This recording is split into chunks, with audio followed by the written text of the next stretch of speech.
So check it. This is a quick one. I'm learning Ableton. I always wanted to, and I'm not gonna tell everybody you have to, but there is a free light version. I know through Koala you can get it if you have a computer, and you can run this on PC or on Mac. So if you want to try it, I think you can only have 8 tracks on the free version, but that's plenty, honestly, to make a song. You can make a song on 8 tracks, and you'll see here I got my kick, snare, hats, perks, um, and a piano right now. That's it. So I'm only on, what is this, 5 tracks right now. I still got to throw a bass into this song, but you think about that's 1 track, so that's only 6 tracks. And I split my drums, so if you put your drums together, you could even have more. Anywho, getting to what I was going to show you on here, man, the off grid. I'm using it just in the keyboard mode, which is pretty much here is this first slot. You can see it right there. I use this slot here. This is the drum slot, so I use that one for like drums. But then when I want to play the keys, I switch over to this one. And I got it plugged in. You can see right there. Just because on the computer, I find that on the phone and the iPad, the latency is not as bad. But for some reason on the computer, it can have moments. So that's what I'll leave that at. I'm not here to get all techie with you on why it does that. But what I wanted to show you was, man, you could do some incredible stuff with the off-grid. So you'll see here, I played some chords, but I actually played them with the off-grid. There is no scale. I usually use scale or tonality or something to help me with it, but I did this one straight off the off-grid, and I'm going to introduce you to, if you don't know JFILT, he's a YouTuber. Check out JFILT. It's JF, now I'm going to misspell his brother's name, FILT. And I'll show you what he looks like. You see him right there. That's him. This is a book. He has these books on Amazon. I think it's like $8 or something. And there's like 3 or 4 of them. But I picked up like 3 of them. But I was like $27 for all 3. And this one right here I like a lot. It's 16 pad chords and progressions. And he's basically showing you, I'm not gonna sit here and publish this man, like put this man's book all out here, but just to give you an idea of what he does, he's basically breaking down some ways to use the 16 pads you'll see right there to create chord progressions. And he's talked about it in his videos, so watch his videos for sure. And any of the 16 pad drum machines should work for the most part, but I like his book because it's simple and he gives you the diagrams of the chords. I'll show you a little bit, but I'm not gonna so there's like a 3-chord progression. He gives you an idea, but then he also breaks down just something simple so you can see it. Like there's different chords, right? So I'm just showing you just a little bit. So check him out. Amazon, his books are, like I said, they're super affordable. So one of the things that I did was with the off-grid was here I played the chords. And I can't play them separate because I actually ended up playing them together by just MIDI overdubbing here, the MIDI. But check this little beat out. Just listen to it. I'll give you a snippet of what I'm doing. Little jazzy beat.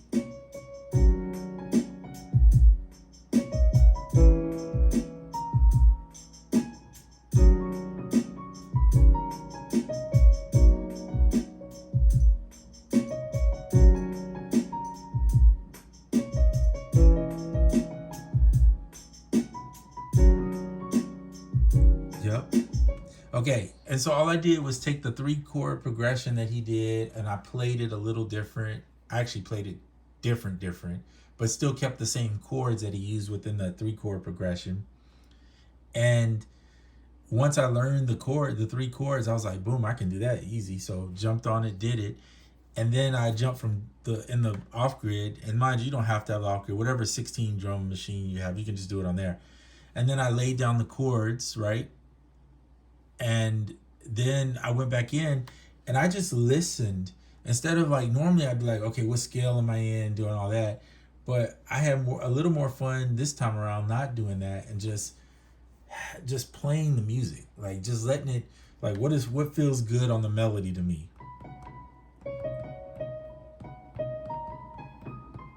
And literally I'm just playing here, by the way. So I pushed it up. You can go octaves up. I went up this thing is getting all out of focus. Went up an octave, actually 2 octaves, because I played the chords in this one, right? And then I went up 2 octaves, you can see. And then I just played a melody over it while it was playing and just kind of like jammed it out, the melody. So that way it wouldn't be so tight and rigid. It would be more loose. The chords are rigid enough, even though I'm sitting there playing the chords, which I did play them 8 bars worth. I think that's another tip that I think is good. Sometimes I'll do 16, but play as much as you can. I know people say draw loops and only do 4 bars or 2 bars, and then they'll just keep duplicating. And I get that for quick speed purposes, but to give your song some variation, play 8 bars, 16 bars, things of that nature, and try to do, if you don't do the snare, which I get, like I could sit there and program the snare. If you're not going to do each part of the drum and you want to draw them in, I would say draw in the snare, but then play your kicks and play them hi-hats for sure. If you can't finger drum, because I'm not a finger drummer either. I did them all separate. That's my new method to the madness, is to do it all separate. I can do it together, but I find that I get a different outcome when I don't play together sometimes. So anyway, just try it out. But yeah, it was fun doing this. And you hear those drums, and those drums are all splice drums. I bought a pack, and then I put them in categories, so you can look at it. This is piano is the intimate piano from Spitfire Audio, which I love.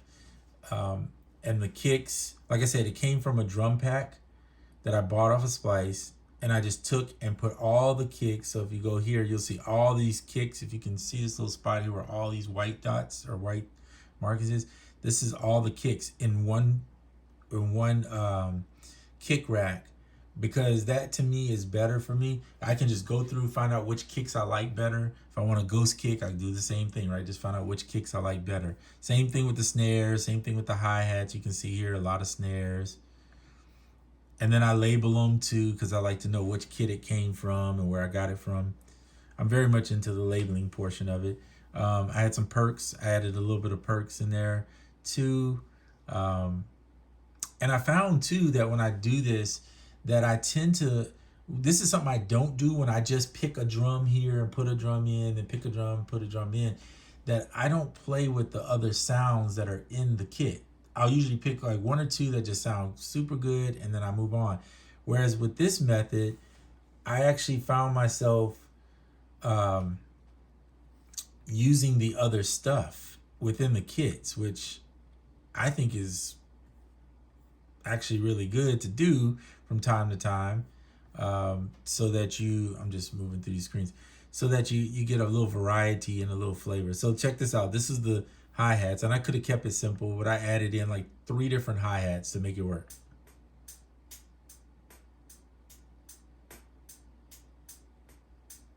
And then on top of that, every one of my drums right now, I'm using the Valhalla vintage verb.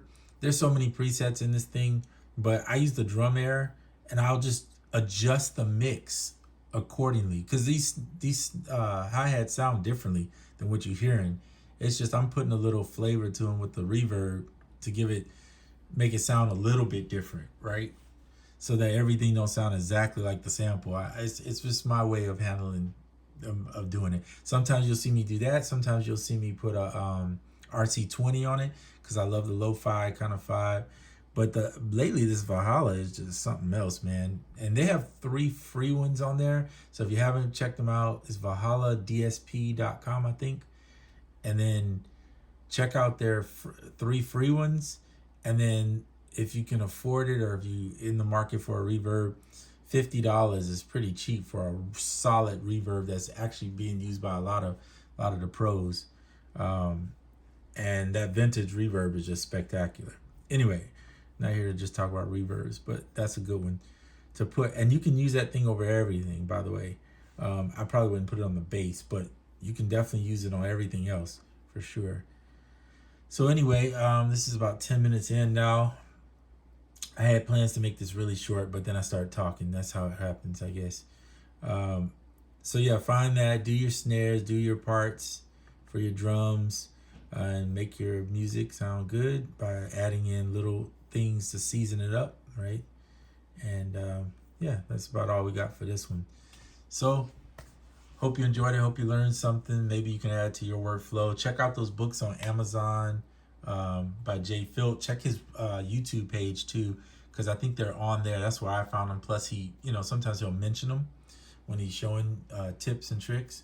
So those books, I'm gonna read it a little bit more. It's not a lot to read. It's mostly diagrams, but I'm gonna read into it, I should say, a little bit more to try to get a better understanding, so I can start playing my chords more. And yeah, anyway, good ideas and things to keep adding. All right, that's it for today. I got to get to some work. Later.